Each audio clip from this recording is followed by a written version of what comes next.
Hai mai pensato a cosa si trovi sotto i tuoi piedi? Non parlo di ciò che la geologia ci insegna, ma di ciò che gli antichi greci immaginavano. Sotto il suolo che calpesti, sotto il regno dei morti, sotto le fondamenta stesse del mondo, si apre un abisso sconfinato, il Tartaro. Il luogo dove Zeus rinchiude i suoi nemici più pericolosi, dove i titani giacciono incatenati da eoni, dove mortali troppo ambiziosi scontano pene eterne perfettamente calibrate sui loro crimini. Oggi attraverseremo insieme i fiumi infernali che circondano questa prigione cosmica. Ascolteremo il suo silenzio primordiale, conosceremo i suoi guardiani dalle 100 braccia. E forse, alla fine, comprenderemo meglio non solo la mitologia greca, ma anche quell'ancestrale timore dell'Ibris, che ancora oggi alberga in ognuno di noi. Grazie agli amici su TP che amano questo podcast: Giacomo, Sisifo Felice, Lucio, Mina e Ian con mamma Chiara. Grazie anche a Denise e Dalila, ad Alessandro, Gioele, Mirko, Vanessa, Maria Chiara, Roberto e Jimbo. E infine ad Alessia, Raul e Chiara Miriam. Diventa anche tu parte di questa avventura. Supporta questo podcast andando su TP usando il link in descrizione.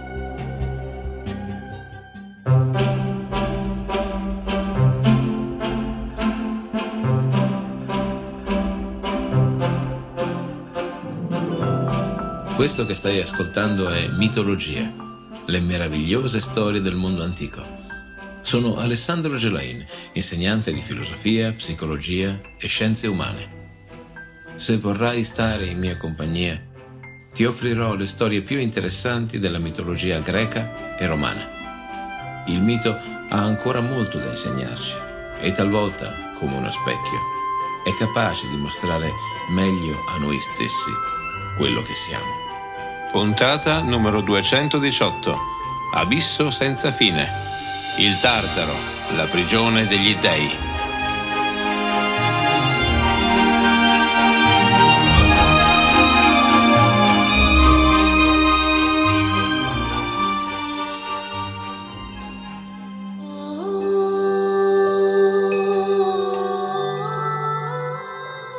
Immagina di lasciar cadere un'incudine di bronzo dal cielo più alto.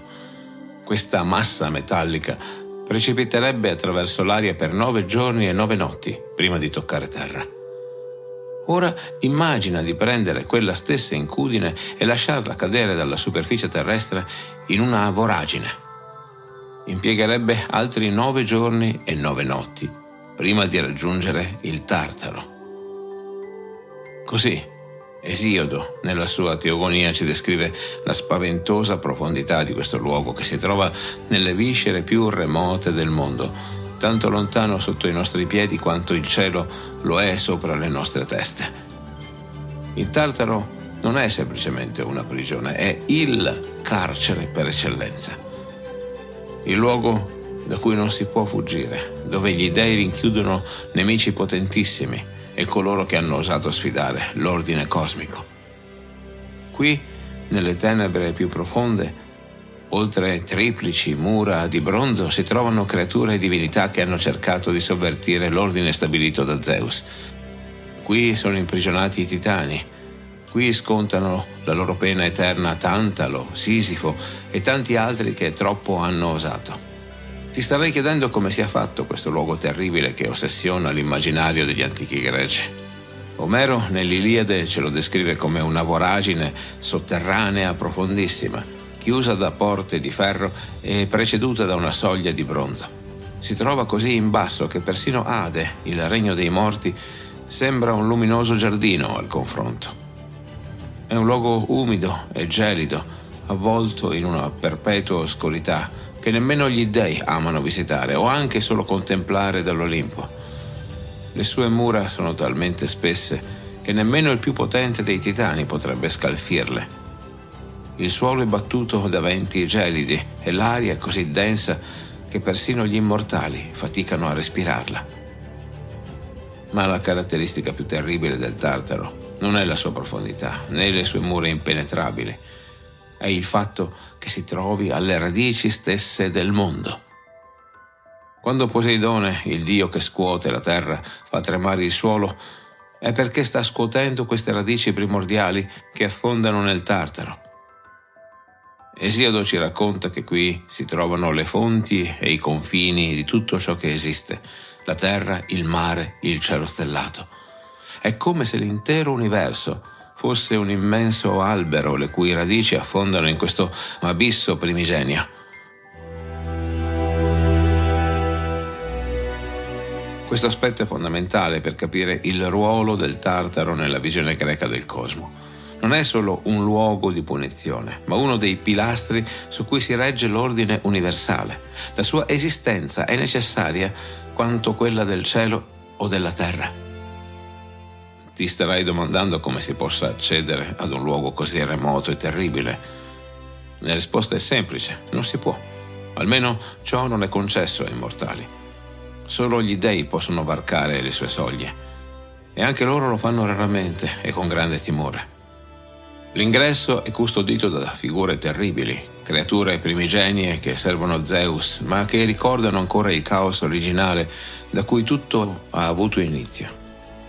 Le guardie di questo terribile carcere cosmico sono in effetti esseri tanto antichi quanto il mondo stesso.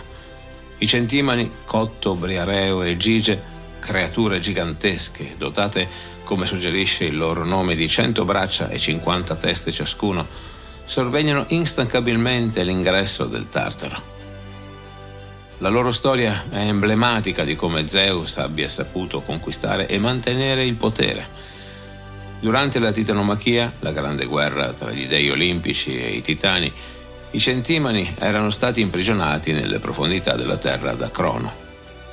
Zeus li liberò e si guadagnò la loro eterna gratitudine e fedeltà. Ora sono i suoi più fidati carcerieri.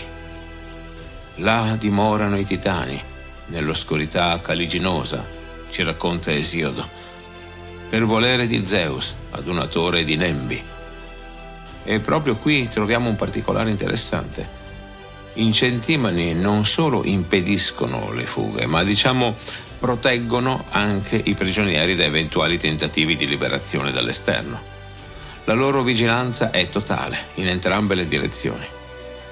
Ma il vero sistema di sicurezza del Tartaro è costituito dai fiumi infernali che lo circondano.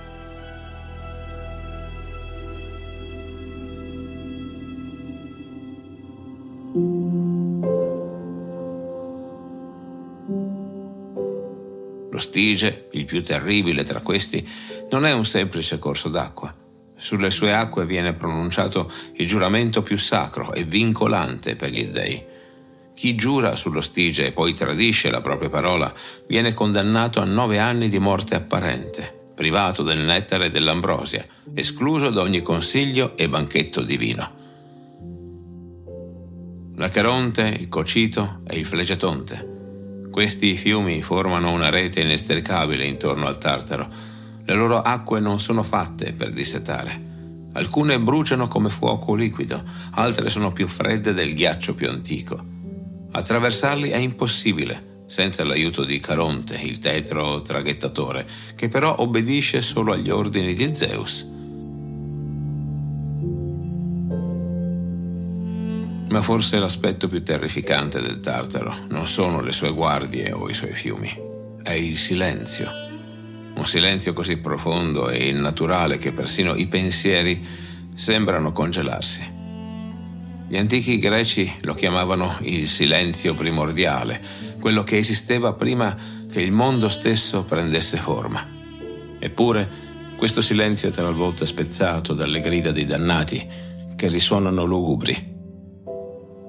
Secondo Virgilio, nell'Eneide, le urla di dolore non si disperdono, ma restano sospese nell'aria, creando un'eco eterna che amplifica il tormento.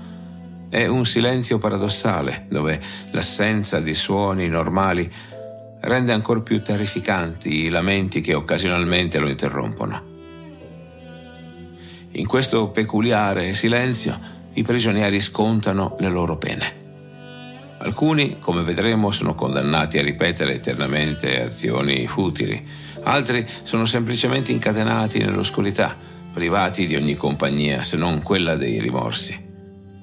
I titani, ad esempio, giacciono così in profondità e da così tanto tempo che persino gli dei dell'Olimpo hanno dimenticato i loro volti.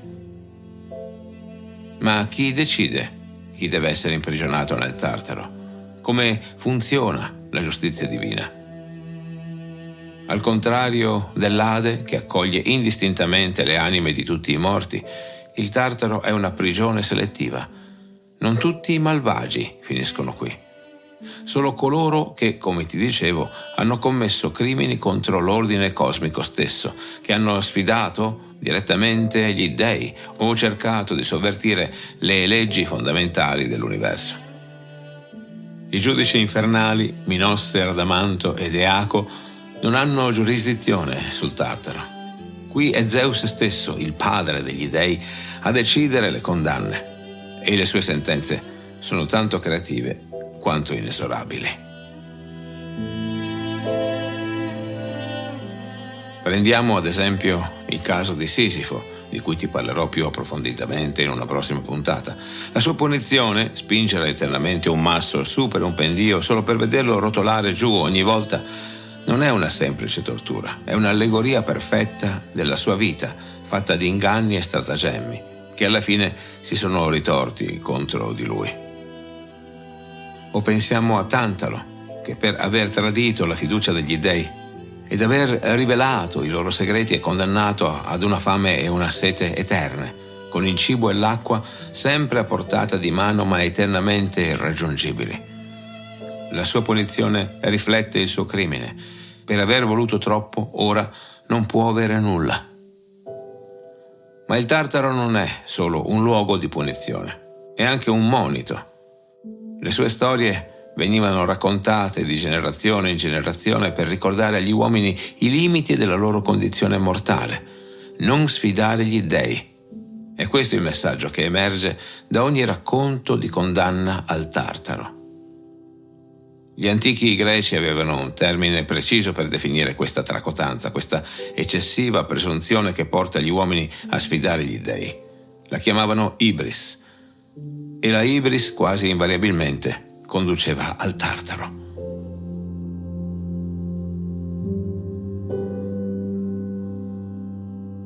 È giusto sottolineare come le punizioni del Tartaro siano sempre eterne. Non c'è possibilità di redenzione, non c'è fine alla pena. Questo aspetto riflette una visione della giustizia divina molto diversa da quella umana.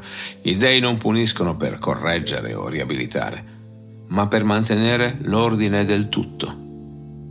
I prigionieri del Tartaro sono come ingranaggi di un enorme orologio cosmico.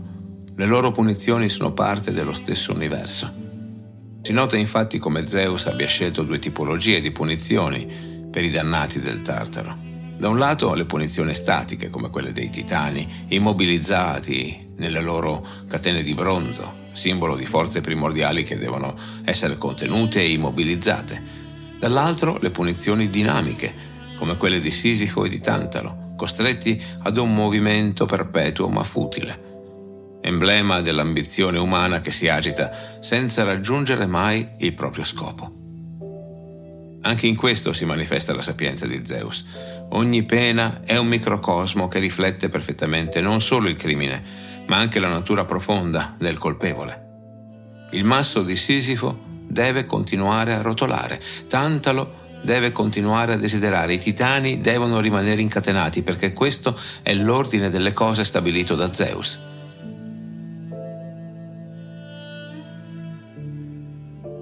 E proprio i titani, i primi e i più famosi prigionieri del Tartaro, ci ricordano quanto sia antica questa prigione cosmica. I titani sono stati i primi a conoscere le profondità del Tartaro. Dopo la sconfitta nella grande guerra contro Zeus e gli dei olimpici, la terribile titanomachia che ha scosso il mondo per 10 anni, vengono incatenati nelle sue profondità più remote. I titani rappresentano le forze primordiali della natura, oceano, le acque che circondano il mondo, Teti, la potenza generatrice del mare, Iperione, la luce del sole, Teia, lo splendore del cielo. Crono li raduna e al suo comando quasi tutti danno battaglia contro Zeus e il nuovo Olimpo. La loro sconfitta e la loro prigionia simboleggiano il trionfo dell'ordine sulla natura selvaggia e incontrollata. Sfuggono alla condanna. Prometeo, che ha aiutato Zeus, ma che verrà poi comunque punito per aver donato il fuoco agli uomini, e Oceano, che è rimasto neutrale durante il conflitto. Anche Atlante, possente figlio di Iepeto, riceve una punizione diversa, ma non meno gravosa. Mentre i suoi fratelli vengono sprofondati nel Tartaro, Zeus lo condanna a sostenere per l'eternità la volta celeste sulle sue spalle, ai confini occidentali del mondo. Atlante sorregge il vasto cielo con forza possente, racconta Esiodo, per ineluttabile necessità ai confini della terra, davanti alle Hesperidi dalla voce chiara. La sua pena è amara ironia. Colui che aveva cercato di rovesciare l'ordine celeste deve ora sorreggerlo in eterno. Il suo corpo massiccio, immobile, nella sua fatica senza fine, diventa come una montagna vivente, tanto che gli antichi vedevano nelle grandi catene montuose dell'Occidente la sua figura pietrificata. Tutti gli altri sono immobilizzati con catene che nemmeno la loro immensa forza può spezzare.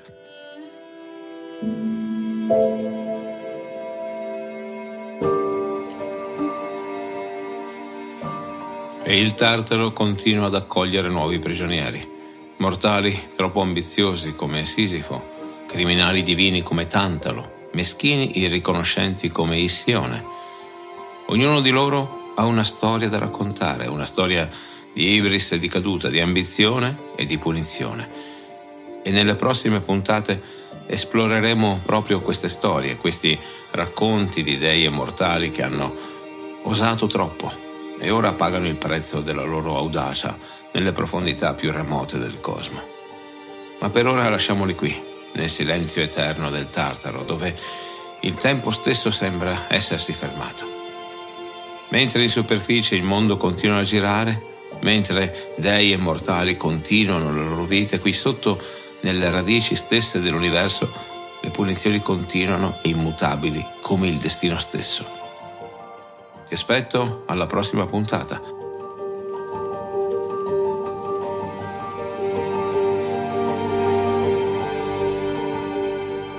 Fatti sentire. La tua opinione è l'arma segreta di questo podcast. Se questo episodio ti ha fatto vibrare le corde dell'anima, fammelo sapere con un commento ed un like. Ma non fermarti qui. Condividi questo episodio con i tuoi amici. Condividere è il modo più potente e sincero per far crescere il nostro canale.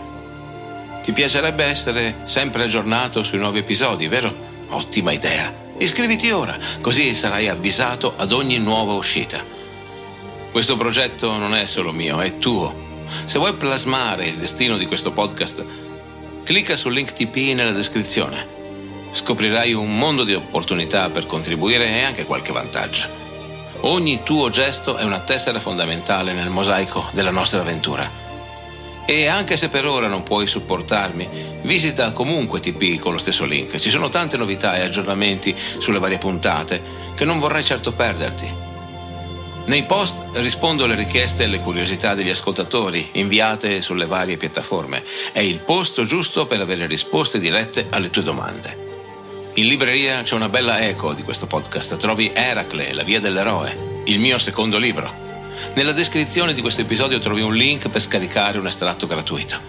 E se non lo hai ancora fatto, scopri anche il mio primogenito, il Re degli Dei. È un'occasione imperdibile per approfondire le storie che ti racconto qui.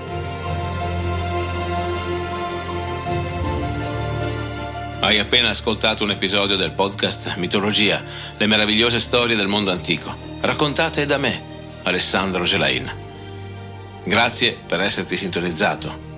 Apple, Spotify, Castbox, Spreaker, scegli tu. Iscriviti a questo podcast sulla tua piattaforma preferita. Ci sentiamo al prossimo episodio.